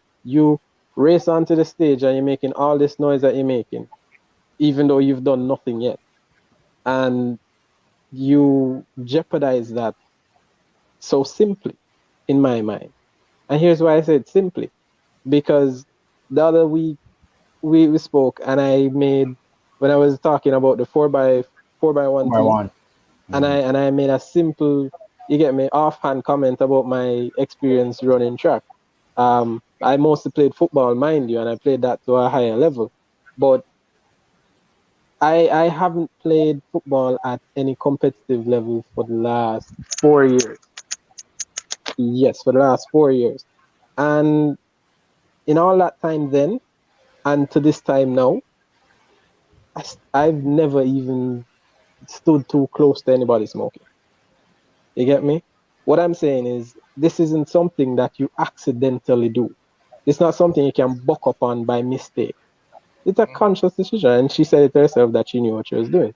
But what I'm saying is that there are other ways to deal with something than just, especially when you're in a situation like this. Because here's the thing: I have a headache, I take a Panadol, and it's nothing. If I'm a professional athlete, I Okay. can't do that because Right. these things are regulated a particular way. What I ingest is very important. You get True. me? Mm-hmm. Man, I'm mega asking an unfair question right now. Something one can answer. How much people go to prison on a daily for weed? And you're telling me that you as a professional athlete must get my ocean sorry because you did the same thing? When man I get locked up for it? Why? Yeah. You get what I mean? So, Yeah. like I said, I have absolutely zero sympathy for her. For a person, like as a personal thing now, it's Mm-hmm. sad to hear what happened to her because I think also her grandmother passed recently as well. So Yeah. it's not been the best Yeah. time for Yeah, her, man. outside of the Good track, road. right? But then this is why I say I have zero sympathy because here you have an opportunity now to kind of push past that. You could have been a story, whether you Yeah. beat Shelly or not. If you come second or third, you just still been a story. You get me? So just get into the Olympics, just doing what you've done already. You've already become an icon, Right. and you something so simple and so foolish. So like I said, the sympathy is not there, like not even in the least. But from a sports fan perspective, sucks. I really was looking forward to it. Yeah. Yeah, Jamal. Andrea says Jamal is right. She's a professional athlete, but it's a useless rule. Marijuana is not doping. Come on. It's okay. Well, you see, that's the thing. In a lot of cases, it's not a matter of the doping because we know marijuana is not gonna. It does the opposite, frankly. You get me? It doesn't get you energized and Yeah. moving at faster speeds than normal. Yeah. To be fair, right? But it's two things. One, it's a banned Yeah. substance, Man not a substance. doping violation as such. It's a banned substance, which means you're not supposed to have in a system. And then the Yeah. second part is it can be a masking agent. And so I see some people just turning it around and some people saying it like they don't really understand. What a masking agent is not the substance itself that gives you any added boost or No, stimulants. it's It is something the fact behind that that. it is indicative. That is the chemical reaction, the chemical identifier that they would see in their testing is indicative of agents that can hide stimulants. That's where the masking comes from. Right. So Right. it's not that she was, and I mean, look, we already know that she wasn't doing it or the story we've been told anyway. It's not that she was doing it to mask anything or because she was trying to hide it. I mean, I Yeah. heard some, Recreational use. I'd call them malicious rumors that there was suspicion just from eye test that she was probably a little jittery and kind of moving a little frantic after her races sometime and things. So the marijuana thing was really to hide what she was actually taking before. But I'm not adding to that speculation. That's just what I hear some people saying. All I'm saying is that marijuana in this case is a banned substance, and whatever reason it's banned for can be multiple. And Right. B, it can, and I think is, I say it can because I don't want to tell you the wrong thing, but it can be a masking agent as well. And if that is the case, there's no sympathy for masking agents, because the truth is the fact that it's masking something, or the fact that it is a masking agent, means that they don't know for sure. You get What? me? Yeah. You're right. They don't know for sure what might be underneath it. So if it is actually working as a masking agent, you could be taking the worst of the worst substances, and so they just have to deal with it accordingly. So Yeah. the rule itself isn't the problem. It's just understanding what it is regulating. It's not that regulating the mean use of marijuana. It's regulating, well, the part of the stuff that they can control. Right. yeah, and I mean that's what I've been saying. Yeah, you Hmm. understand? Is that it's not necessarily the fact that she. I mean, at the end of the day, when you sign the contract, you know, okay, this is banned, this is banned, this is banned, because once you sign a contract to know, basically you're up for qualification for the Olympics. You have to know now, all right? This is what you can take, this is what you shouldn't take, this is the banned substance, all of that. All of that is said and all of that is listed. So you know that is one. Yeah. And two, which is the main talking point, is that Shakari came on a morning show Right. and said she knew what she was doing. She knew that she was wrong. Yeah. She knew that she wasn't supposed to do it, but she still did it anyway. Now, here's where I blame her for that. Now, I mean, losing your mother is something that is unimaginable. Yeah. Yeah, Craig unfortunately. and I know persons, name now the call, Today is where actually my mother's birthday, so could you imagine? Oh. I'm telling you, it's hard. It's very hard. Let it And put. and I No. Yeah. understand where that is concerned. You understand me? And I know Craig and I know person. I'm not going to reveal their name, but Craig and I know somebody in our WhatsApp group that did lose somebody close to him, and it affected him. It never affected him immediately. Craig know who me I talk about. It never affected him immediately, but as soon as that person was at the funeral, it was a whole different emotion.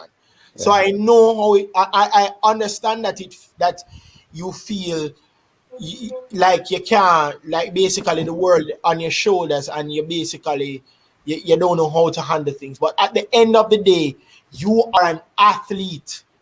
You know you can't do it. You sign a Listen, contract. let me tell you something. That is where also the coaching comes in.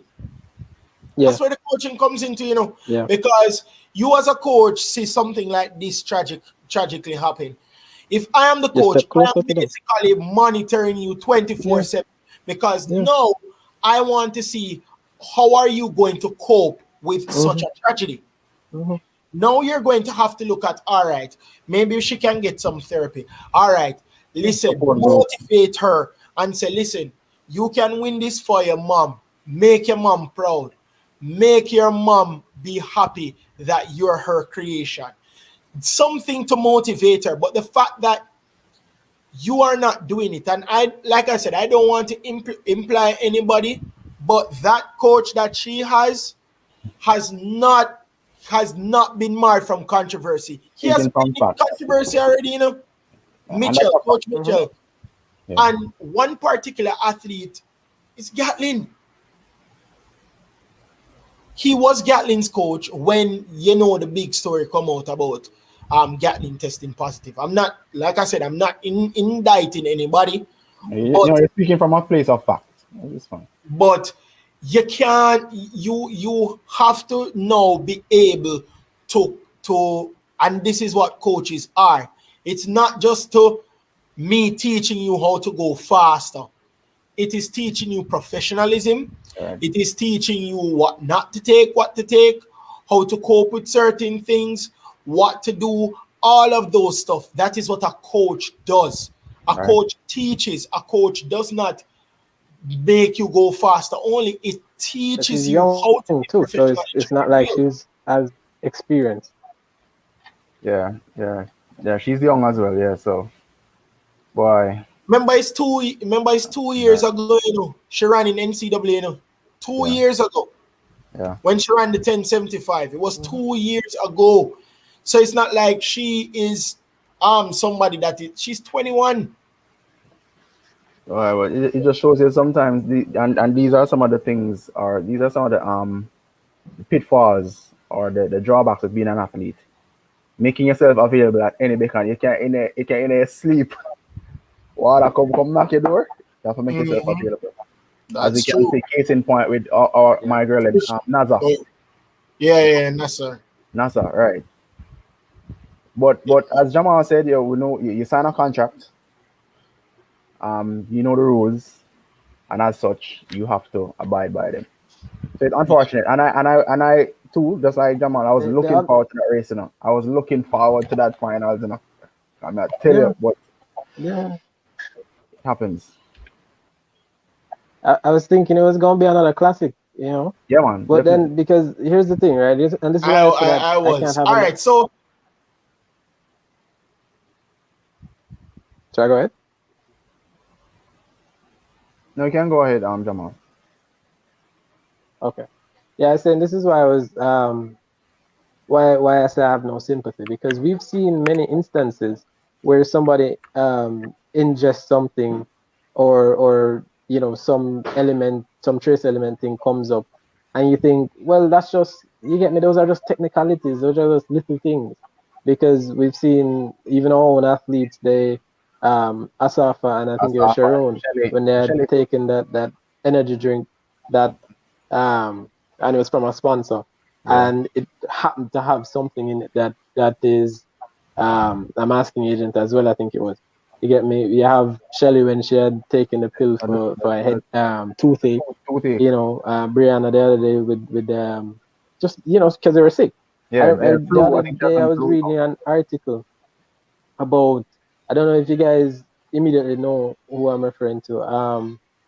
Ajax goalkeeper. I think he's Nigeria. yes, oh no.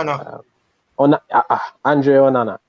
He he's currently, I believe, still serving a 8 month to 1 year ban for taking a banned substance. He had a headache or a migraine actually, and they are different. I get them both, so I can tell Yeah. you they're very different. He had a migraine, Migraines are worse. and far worse, and they affect different parts of your body too. So it really is, you know, a serious problem. Worse it for an athlete.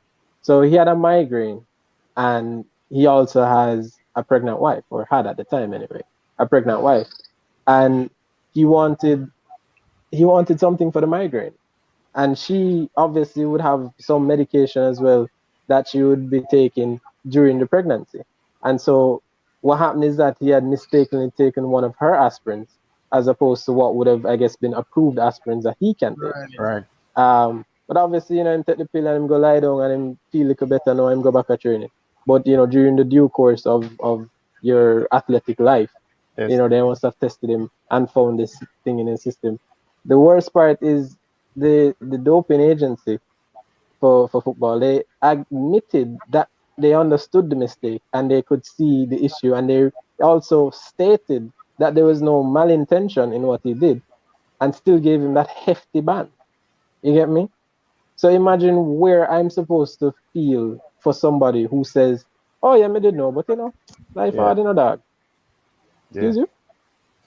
Yeah, it's not gonna happen. Wow, that's I understand 100%, 100%. So, today 200 meters, Jose Marie Talu from the Ivory Coast and Sharika Jackson from Jamaica. Of course, Sharika Jackson winning that. Sorry guys for the noise, but Sharika Jackson winning 200. that with a time of 22.1. Looking good, looking comfortable.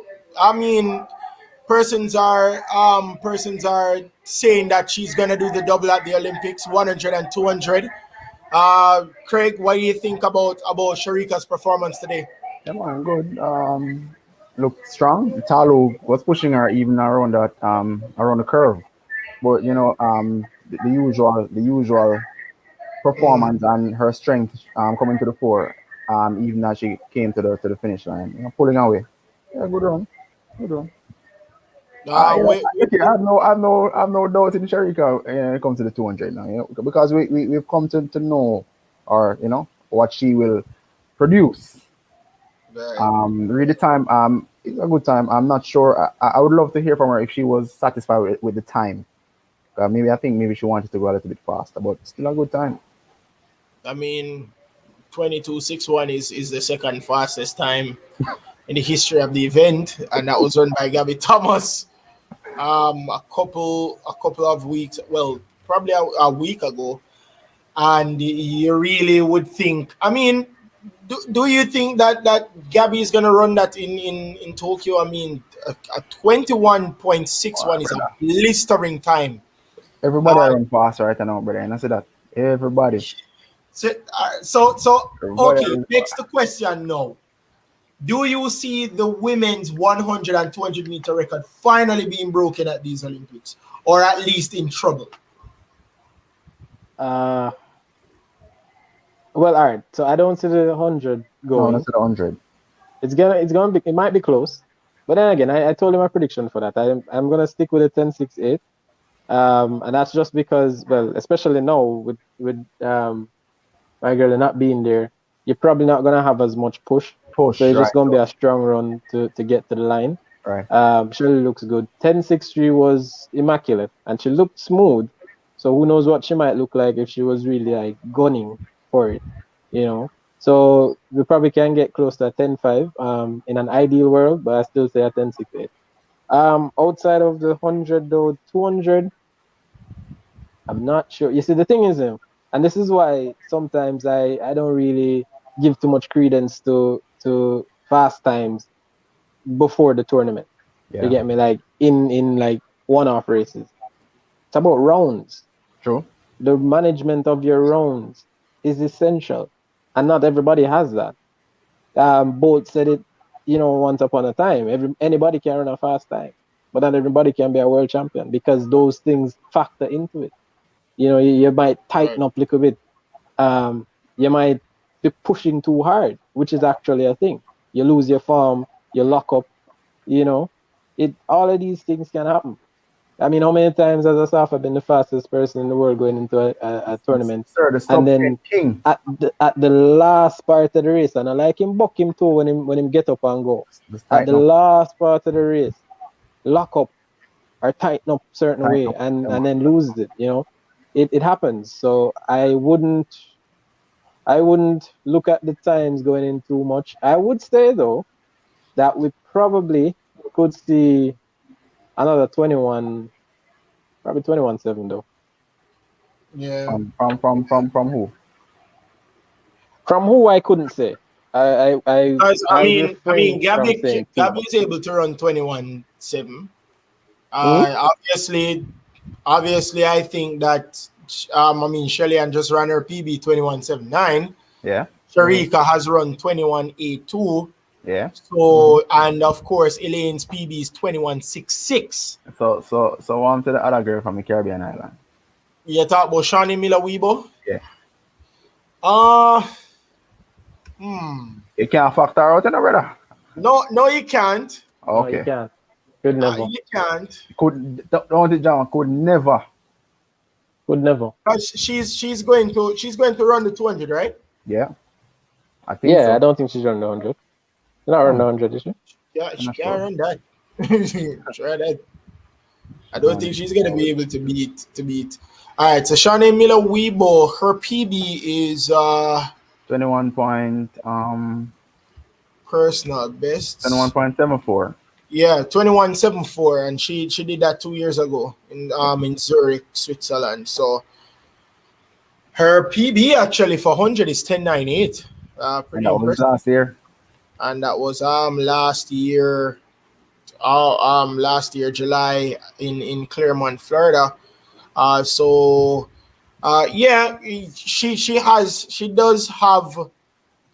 does have the wherewithal. She has a season's best of 22.03 in the 200, and she did that exactly a month ago to the day, April 4th, a month ago, and then of course she ran 49.08, which is her season's best for 400.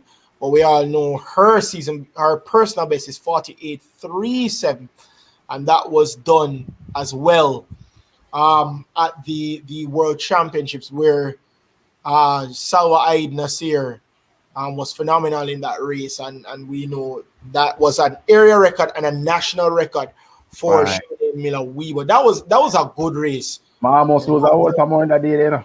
You know, some almost is that. And the spirit say Craig just hold. Don't say nothing. I swear, yeah, man.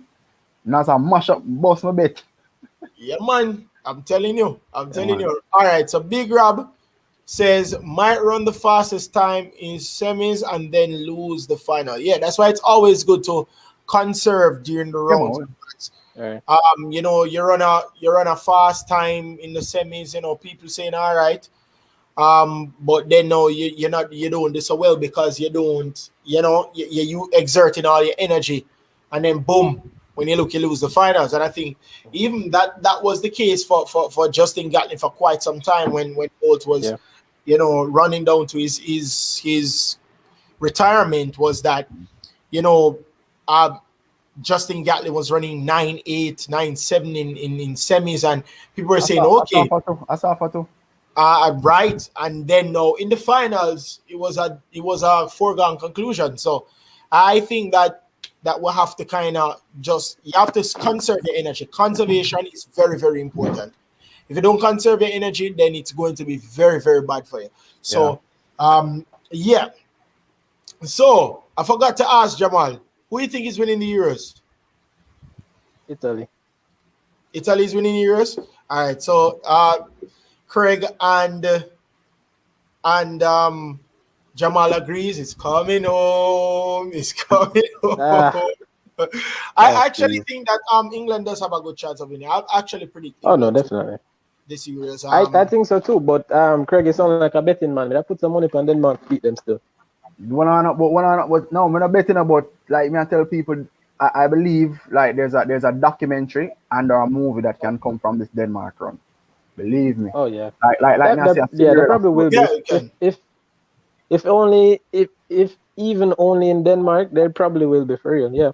Yeah, man. Phenomenal story. They beat England, especially if they do win these Euros. It would be a very good documentary. As well. Some people had them at a dark horse, because of the side of the draw they're on, and they're not a bad team as we can clearly see. But I mean, just the start of it, the way it got on the way, you wouldn't have expected this much. I mean, it's something else. Yeah, they're defensively solid. They are defensively solid, very much so. So guys, predictions for the 100 meters for World Championships, as Big Rab said, Denmark to win. No, him can't talk, because Portugal gone home 20 years ago, but look at despite that, Ronaldo and Sheik, they're still. It just shows you again. Ronaldo, 36 years old. Why? The man is phenomenal. What a goat! Yeah, the man is a goal. Yeah, goat. Yeah, definitely. February born, brother, I expect. Exactly. The man 2 days old,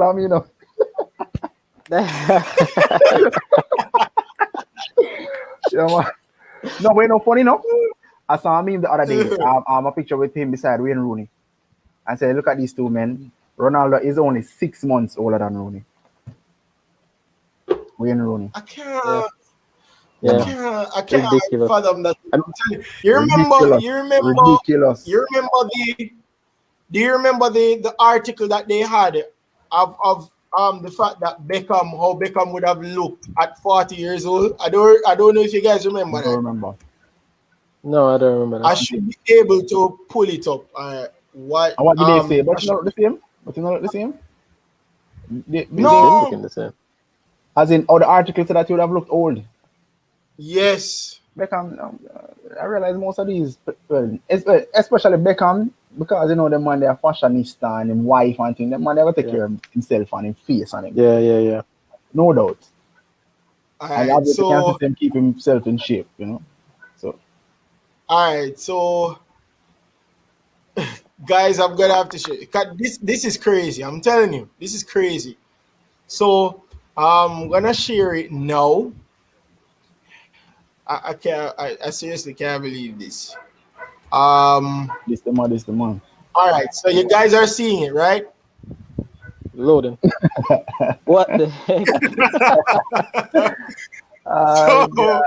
they said that the guy on the left is what Beckham would have looked like at Yeah. 40 years old. They're wrong. They're Based wrong. on what? The, Paul Scholes? well, Paul Scholes doesn't look that bad. Paul Scholes looks the same. Yeah. Exactly. He I guess literally because he has not changed. always had a white. His hair was always whitish, don't it? You know, who Red. hasn't Yeah, really his changed? natural Ole hair is hasn't kind really of bleach changed either. blonde. You know.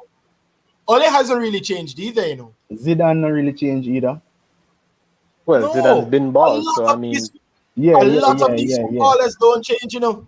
A lot yeah, of them because No, don't. the way you need, of course, they don't change. Them no athletes. Them no still except take care of no, themselves. the South Remember American, Zidane Neville play run brothers down and play don't ball change. in the South American old them age leg of and themselves, brother. The eh? the South American them leg of themselves. No, but we know that go already, man. Them Lego themselves before them stop play football. There. No, from them I play football. Them That's I true. drink beer Yeah, that and mess. yeah, yeah, Have you yeah. seen Yeah, Higuain before lately? because I mean Adriano was the same thing with especially the No, well, Brazilian Adriano's a because different case still. Adriano falls yeah, from that's grace is well documented and is Yeah. way outside football. But I mean, yeah, man like OG Ronaldo, he's phenomenal. In That foreign, was a yeah. yeah. weight thing. That Yeah. was a weight thing still, you know. But no, hold on, no. You know who let themselves go? Wesley Snyder. That man stopped Oh, playing football today, and 2 weeks later, I see him have a gut and wow. 3 chin. Yeah, that's true. Yeah, yeah, yeah, Yeah, yeah, that's yeah, true. yeah, yeah. True. Also, Wesley yeah. Schneider, Ridiculous. I'm telling you. I tell you. I mean, That it you wasn't was Big like he Rap was says the most slim and trim player, but the man was, him have a good shape as physique, yeah, a athlete.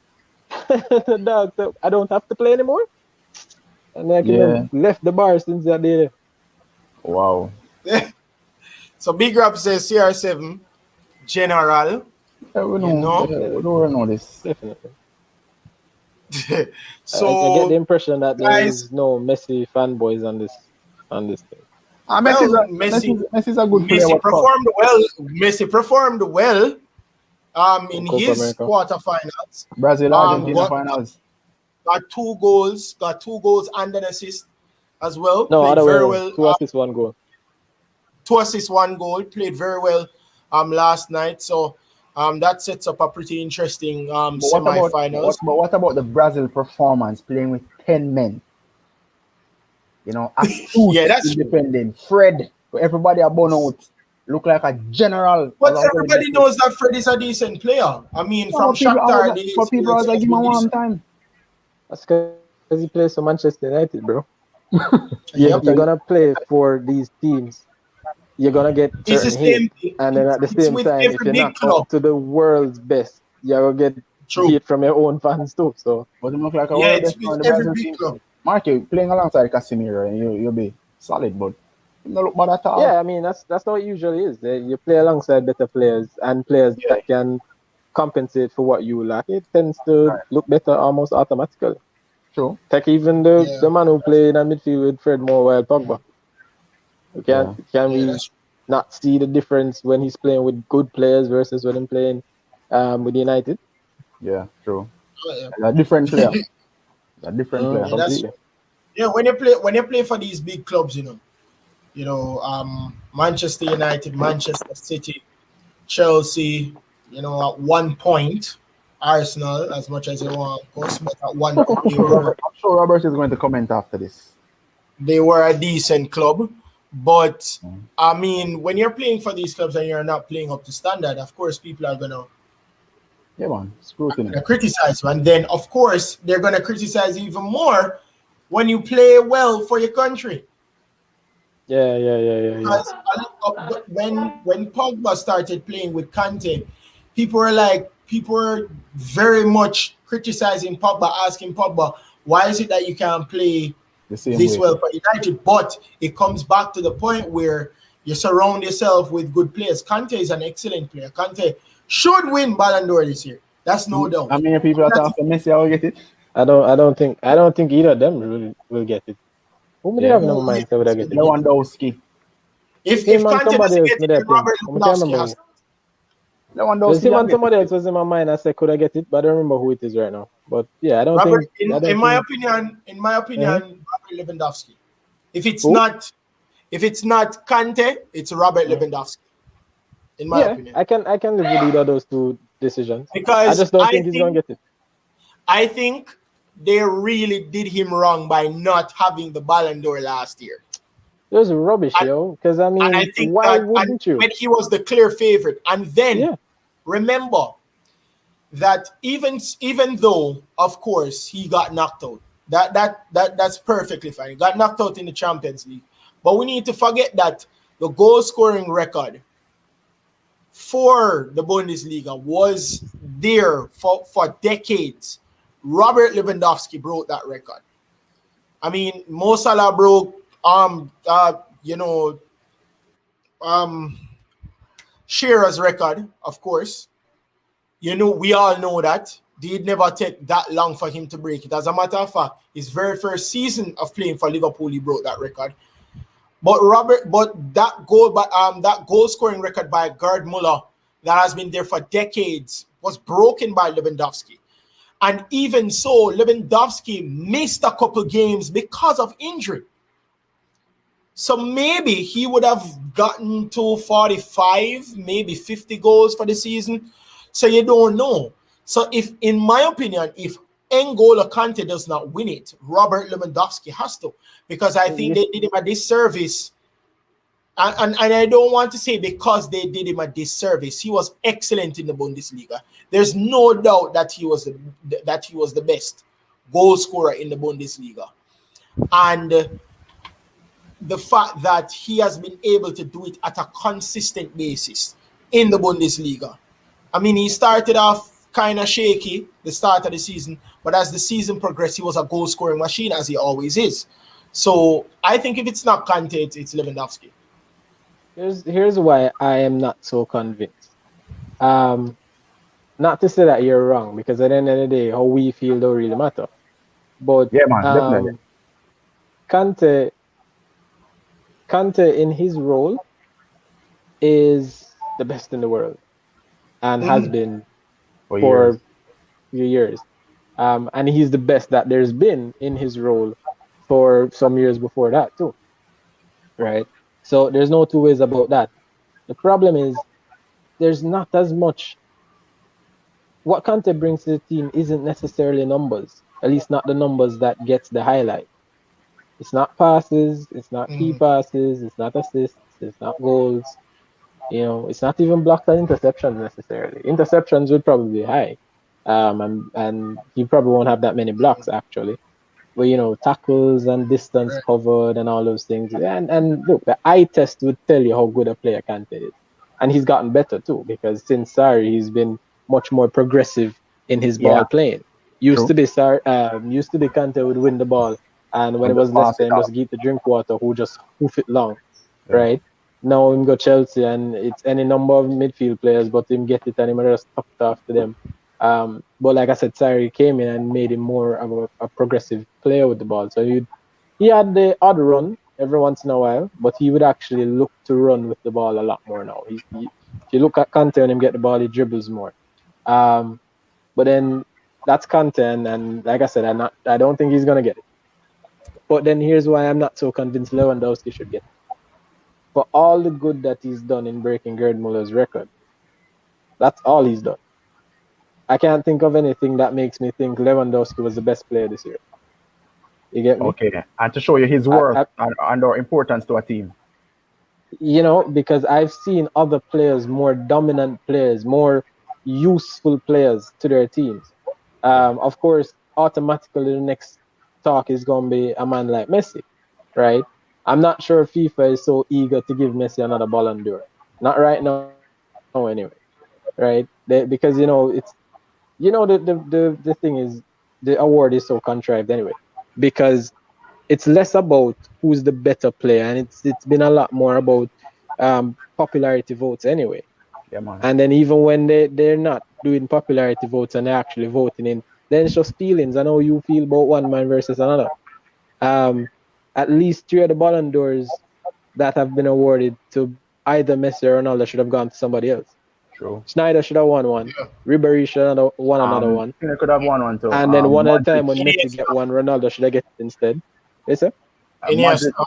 Yes, Mod- the year when right, Spain Modric won. got it. Iniesta should have gotten one too. Well, no, actually, no. That's the year when I Iniesta said should have got it. Schneider should have won. No, Modric got Schneider one. should have won that year when Iniesta could have got it. Because that would have been 2010, and Schneider was coming off of being a dominant player in a treble-winning Interside record, treble-winning Interside, and he was also one of the leading stars for Netherlands to the World Cup final. So, yeah, he would have gotten it that year. Ribery should have gotten it in 2013 when Bayern won the first treble. And he was also brilliant at the World Cup following up as well, although that's a little outside of the scope. He won European Player of the Year, which essentially was a consolation prize for years. Because, when you don't win the Ballon d'Or, you win the European Player of the Year. Yeah. Right? Yeah. So it's like, I'm not seeing...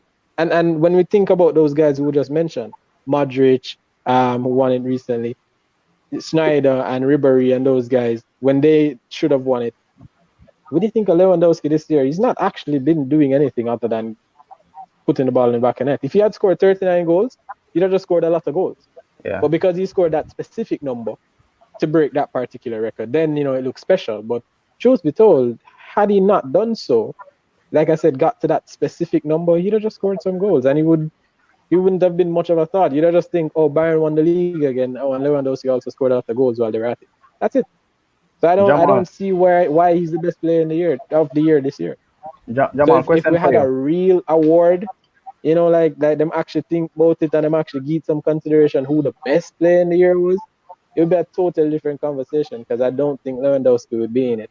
Kante would still be in it because he was still one of the best players for both his teams, up to a point for one of them anyway. And other players have been better and more dominant. Harry Kane got the golden boot and top assist in the Premier League. Why is he not? And right now he's charging towards the finals of the European Championship. Why him couldn't win it if them win the title? Why somebody from Italy couldn't get it if they win the title? Because he got some player award this year as well, right? Some individual awards. Yeah, that's what I'm saying. Most goal and most assists. Jamal, the other person or other player you're thinking about, is it De Bruyne?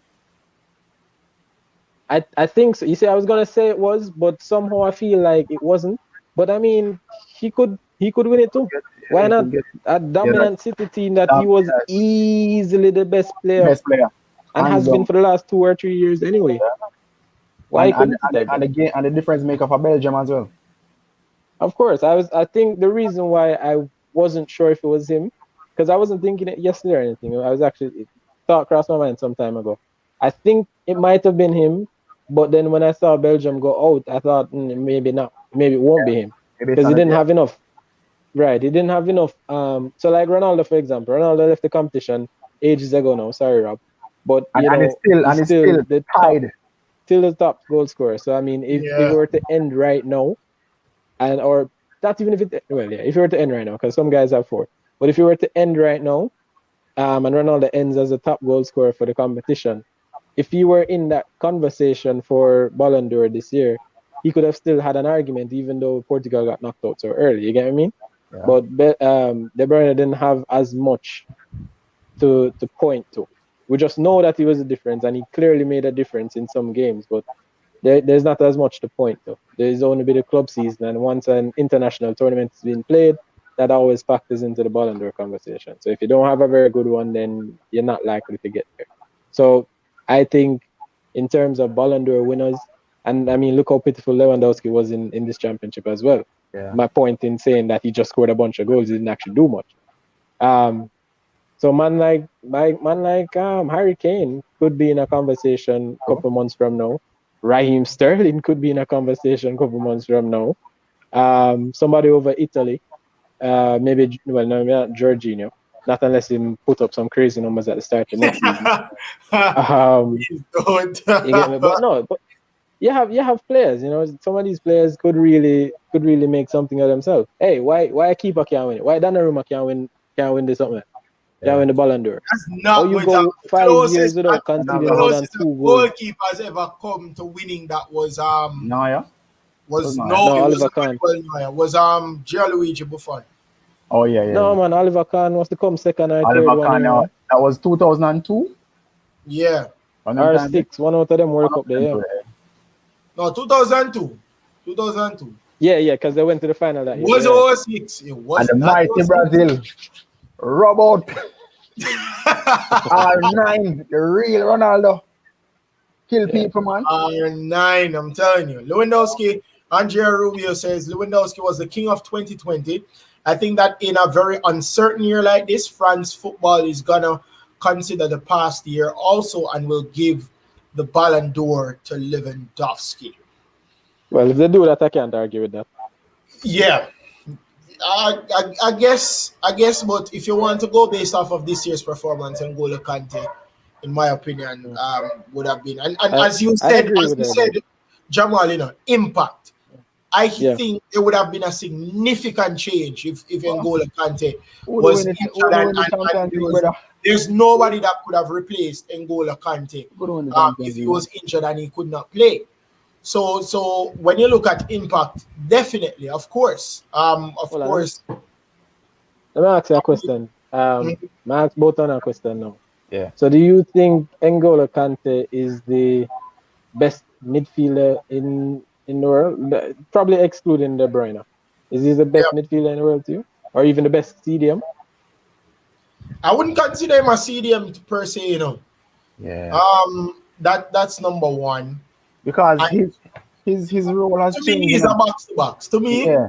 Box to box midfielder. And I think he's still learning the offensive side, but based on what learning it and doing so Chris, well. So Chris, what I'm saying is that I remember the game against Real Madrid and Porto. He was instrumental in scoring in some of those goals scoring. Yep. Understand? So as Jamal was saying, the influence and the impact that he has on the field, and I think maybe also in light of the fact that for the past couple of years, he was not known as an attacking player. So if you realize, against Real Madrid, the man shift people left, right, and center. Whole game, man, the man kill people. So I don't know, it was a situation they didn't maybe respect the fact that he's a good offensive player now.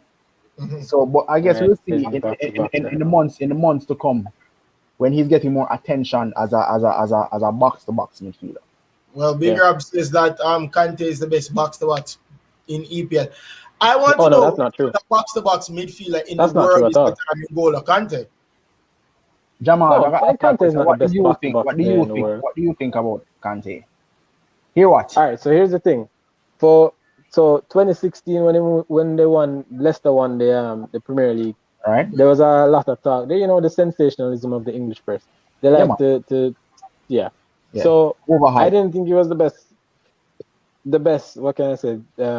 However, they were speaking of him. I think as a midfielder, I didn't think he was the best midfielder in the world at the time. Okay. I just think that he plays a very specific role, or at least did anyway, play a very specific role, and he is simply unmatched by anyone at that role.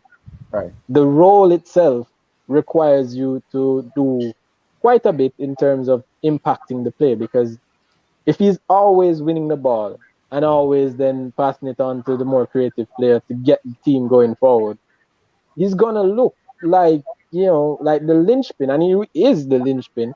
But then it's not necessarily because he's so fantastic. Take Fred, for example. Fred is a very good presser of the football. He's awful at passing. He's terrible at tackling, and he's not a goal scorer. You get me? But he's a very good presser of the ball. If he were actually good at his job, Fred would be one of the best players in the world too. Yeah. You'd be one of those guys that get talked about like that. Yeah. You know what I mean? Man like Roger will play for Manchester City right now. You can't ask Roger to go play the incisive football like David Silva. Tell him to stand up in a center circle and Marshall will play from the same good. If you ask him to do anything else, it's a problem. But guess what? When you put the Gundogan beside him and De Bruyne in that 3-8 role, Roger look like a masterclass because he's not doing more than the job that he's set out to do, that he's specifically best at, right? So N'Golo Kante in that way for me was just the best ball winner in the world, you know. But I didn't think of him as the best midfielder in the world or the best anything in the world outside of a ball winner. Right now, like we mentioned, his game is slightly, I wouldn't say evolving, because he's always, look to get the game moving forward. It's just he did it in a different way, like I said, passing it to the more creative players.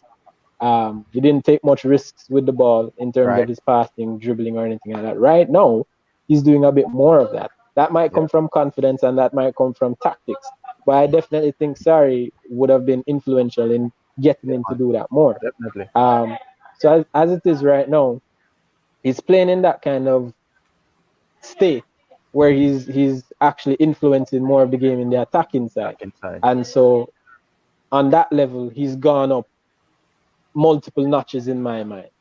But in terms of the best box-to-box midfielder in the Premier League, that's not him. In fact, I tell you who's actually a better box-to-box midfielder in my mind than he is. Two guys, and they play for the same team. Wilfred Ndidi and Yuri Tillemans. Those are two better box-to-box midfielders in my mind. Tillemans especially. Ndidi is more of a personal choice because I just think he's a very good player, right? But Tillemans, you can't argue with him. That guy is the epitome of box-to-box midfield, right? Because if you actually check, even when Belgium play, that link you see people say box-to-box and think that means that them a make tackle and then them a go slap everything in from the edge of the box into the net the other side. No, box-to-box means that in that area between both boxes, you are the one orchestrating and conducting. Tielemans oftentimes has the pass before the pass, if you get what I'm saying. So he doesn't have the assist. But if you check it out, him start that play or he make that pass to the man who actually gets the assist. You get me? And in a defensive shape, he's oftentimes organizing the defense as well.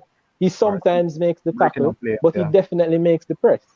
You get me? So box-to-box midfielder is a different thing from what Kante is, even though he's contributing more on the other side of the game. So he's not the best box-to-box in the Premier League. Like I said, he's gone several notches up in my mind, and he's easily one of the best players in the world. Don't doubt me. But and he has somewhat mastered his role. That role. Yeah, definitely, he's mastered his role. So I wouldn't. Yes, I'm gonna say Tielemans is a maestro, exactly. And that's exactly what a box-to-box midfielder is. He's the man that conducts, that orchestrates everything. Kante doesn't orchestrate everything, but he win everything under the sun. Come on. Hold on. And a Tielemans scored the bomb against us. There you go. Jamal, me tell you, man, you see all the goal score? Why? And I've seen it a lot in the Euros. Why when a man that was a good goal. Why when a man approach a box, the defender them a back off? You have to go sometime and sell yourself. The same thing the boy Marcelo do against Belgium out last World Cup, man. When the man stitch up Brazil, brother. Come on. Yeah. Somebody said that Tielemans is a maestro, unlike Bruno. This guy is a Manchester United supporter, I might add. Just letting y'all know. I don't know how he is and criticizing the players like that, but he's anyways, I can't ever say nothing too much about that. But I mean, you do have a point. Box to box is making sure that you orchestrate. Not a lot of plays get behind you, but you're also orchestrating what goes forward in terms of course, the starting of the play. And I think that Yuri Tillemans does that excellently. I do think that Kante did not do as much in terms of creativity because you had, the PFA Player of the Year, Riyad Mahrez, doing most of the creativity for Leicester City. He didn't have to do a lot of that. So you're not going to have him doing the creativity. But I can tell you that his creativity, the creativity side of N'Golo Kante has been increasing and improving rapidly. Especially this season, he has done very, very well. A lot of passes for Real Madrid could not get past N'Golo Kante, and he runs like a freight train. He will run for probably 2-3 matches in a row and not get tired. Yeah, And I think that is his plus, because as Pogba says, he runs like he has 12 lungs because he runs and doesn't stop. So I think that is really his best game. I wish Bruno Fernandes was a maestro. He's a Man U man. He's a Man U fan. Yes, he is a Man U fan. Of course. Bruno is more of a 10. So yeah, he's more of a 10. He's more of a 10. Also, I would like to get you guys thoughts on Jadon Sancho signing for Manchester United. 1 year late. I would say so. I'd say 18 months late. 18 months late. Yeah. Yeah. I'd say so. But I mean, look, sure. It's a start of something. We know it's not the end of the road. There's more players needed. There's better players needed. Definitely. But Jadon Sancho is not going to be a disappointment, I don't think. Even if he put on the number 7 shirt, that man is going to come and do what he was doing at Dortmund for United. It's just that simple. So if you hadn't seen what he was capable of in a yellow and black shirt, get ready for see what I'm going to do in a red shirt. Somebody before I get Craig's opinion, somebody said that Kante is the smiling version of Gennaro Gattuso. I don't know how to analyze that, because Gattuso, I don't know how to analyze it. Just seeing Gattuso is like the man. Yeah, he just look like him vex the world.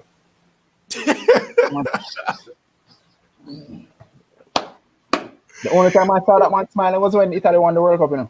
Yeah, in 2006. So. Yeah, man, them man didn't smile. All when him coach, now him not smiling either, you know. Because as you know that Fiorentina wanted Gattuso. Got Gattuso, and within 3 weeks he left. Because they said that they had creative differences, and then of course there was some rumors with of course him and Tottenham to get it, but as we know, Nuno Espirito Santos, formerly of Wolverhampton Wanderers, is now the new coach for Tottenham. What do you guys think about that? I mean, back-to-back 7th place finishes for Wolves. It was a while. It took them a while to come to the Premier League, but they did so and have stayed quite a bit. Craig, what do you think about Nuno becoming Tottenham's new manager? Actually, like him as a coach, and I'm actually looking forward to see how he will handle his Tottenham team, because I think this Tottenham team has a little bit more quality than the Wolves. Yeah, man. Right. Especially with the fact that doesn't he have a player there that played had played for Wolves already? I think so. I'm not 100% sure. I need to check. But I know that he had a player that I think there's a player there. No, it's is it? Correct me if I'm wrong, Jamal. Isn't there a Wolves player? He played for Wolves. That's on Tottenham now. Yes. Somebody said it. Matt Doherty. Yeah. Matt Doherty. So there's some familiarity. I mean, it's not it's not 100% familiarity, but there's some familiarity there for Nuno. So I think that Matt Doherty I think underachieved with Tottenham this season, in my opinion. And with Nuno there, Nuno got the best out of Matt Doherty. I thought he did very well under Nuno, and it would be good to see how he actually pans out under Nuno Espirito. So I hope that he does well under Nuno. But gents, we've come to the end of our discussion. It was a very good discussion. Discussed track and field with Sharika Jackson. Also the Shakara Richardson situation. We also talked about football mostly. Ladies and gentlemen who are viewing this live right now, don't forget, on Sunday will be the watch party for the European Championship 2020. That final will be played on Sunday, and we will be doing our watch party. So you will get our live analysis, our live reaction, and of course we'll be starting half an hour before the start of the game. So you will get our preview. Also, we will be giving you some updates. We'll see what goes on. But as I said, this is the new setup. As you see, the football background. We're not only streaming on YouTube, but we're streaming on Facebook as well. I want to thank everybody who viewed on Facebook and who viewed on YouTube. We've just cracked 170 subscribers while we were doing the stream. So I want to thank you guys so much for helping me go to 170. That's 330 more to go, but we can do this, guys. Road to 500 subscribers. Andrea's last comment says Forza Italia, Forza Jamaica, the speed lads. No, but you know, it's funny. You should say that. And this Jamaican team, we play so slow. We play very slow. Very, very slow. It's ironic. And we have I'll some be a fast man there. Jamaica. I don't know. I can't. I can't. Then again, that's the international influence still. Yeah, that's true. Yeah. Yeah. But thank you guys so much. Players. Thank you guys so much. It's always been a pleasure. Thanks to Craig, Mr. Craig Anderson. Yeah, man, big up people. Big up. As well as Jamal Tucker. Yeah, It's always good to hear you guys' expertise and hear you guys' thoughts and opinions. And of course, as I said, guys, don't forget on Sunday next week, final time, finals. The Euro finals will be on Sunday, and we will be having a watch party. We will be starting the stream 30 minutes before the start of the game, so you guys can tune into that. So thank you guys so much, and it's been a pleasure. So see you guys at the watch party next week Sunday. Yeah, man, big up Chris. Yeah, man, bless. Bye everybody. All right.